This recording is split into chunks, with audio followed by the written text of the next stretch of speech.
ये कहानी है कालू कौवे की, जो अमावस्या की रात छुट्टियां मनाने के बाद अपने घर से हॉस्टल जा रहा था। अगले ही दिन से उसके एग्जाम शुरू होने वाले थे। उसने जल्दी पहुंचने के चक्कर में एक शॉर्टकट रास्ता ले लिया था, लेकिन वो रास्ता जंगल से होकर ही गुजरता था। इस जंगल के सारे परिंदों का ये कहना था कि इस रास्ते पर बहुत सारी भूतियों चिड़िया को देखा गया है, लेकिन कालू कौवे को भूतों पर यकीन नहीं था।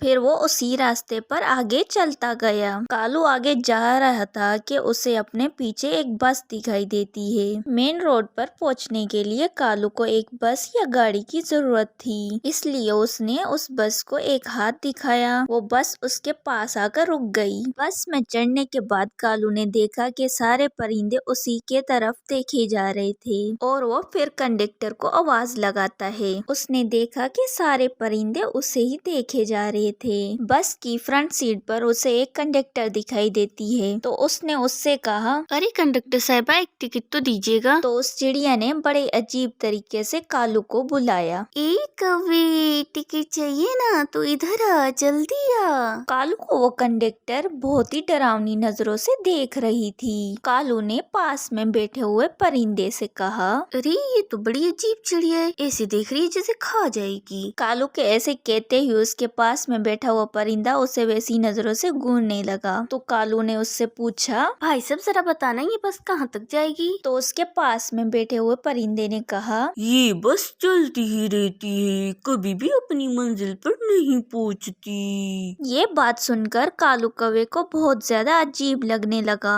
उसने आगे देखा कि अभी तक सारे परिंदे उसे ही घूरे जा रहे थे और उसने अपने कान में ईयरफोन लगाए, मोबाइल पर गाने चलाए और गाने सुनते हुए सो गया। कुछ देर बाद बस में एक अचानक से जोर का झटका आया। फिर वो बस बेकाबू हो गई और कालू कौवे की नींद खुल गई। जब उसने अपनी आंखें खोली तो बस का नजारा देखकर उसके तो होश ही उड़ गए थे। सामने कंडक्टर चिड़िया अपने असली रूप में खड़ी हुई थी। वो कोई और नहीं थी बल्कि भूतिया चिड़िया थी। बस में बैठे हुए सारे परिंदे बहुत ही ज्यादा अजीब लग रहे थे और कालू की तरफ देखे ही जा रहे थे और उनको देखकर कालू बहुत ज्यादा डर जाता है। वो बस से निकलने के लिए अपनी सीट पर खड़ा हुआ था।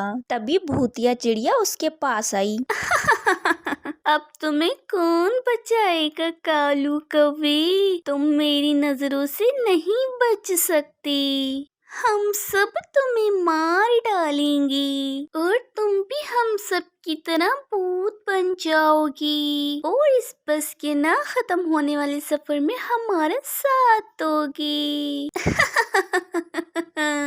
ये सुनकर कालू बहुत ज्यादा डर जाता है। वो अपनी जगह से हिल भी नहीं पा रहा था और उसे बहुत ज्यादा डर लग रहा था। भूतिया कंडक्टर चिड़िया कालू कौवे के पास आई। कालू का गला पकड़ लिया और उसे हवा में उठाकर जमीन पर पटक दिया। उसके सर में बहुत ज्यादा गहरी चोट आई, जिसकी वजह से वो बेहोश हो गया। जब उसकी आँख खुली तो वो अपने घर में था। उसका पापा उसके पास ही बैठा हुआ था। कालू को होश में आता देख उसका पापा बोला, सुनो कालू की माँ, कालू को होश हो गए, जल्दी आओ। तभी कालू अपने पापा से पूछने लगा, वो बस चली गई क्या, वो बस चली गई क्या। कैसी बस, कौन सी बस, तुम्हारा तो रोड एक्सीडेंट हुआ था, वो एक भला परिंदा तुम्हें यहाँ पर छोड़ के गया है, पूरे 4 दिन के बाद आए होश तुम्हें। ये बात सुनकर कालू को बहुत अजीब लगा। उस दिन के बाद कई अमावस्या की रातें ऐसे गुजरी जहाँ कालू के जंगल के रास्ते पर एक बस जा रही थी। उस बस में वही सारे परिंदे उसे दिखते हैं जो उसे घूरते ही रहते हैं। सिर्फ कालू कौवा ही जानता था कि उस रात उसके साथ रोड एक्सीडेंट नहीं बल्कि एक भूतिया का सामना करना पड़ा। तो प्यारे दोस्तों, आपको ये कहानी कैसी लगी तो हमें कमेंट में जरूर बताना और हमारे चैनल को जरूर सब्सक्राइब कर देना।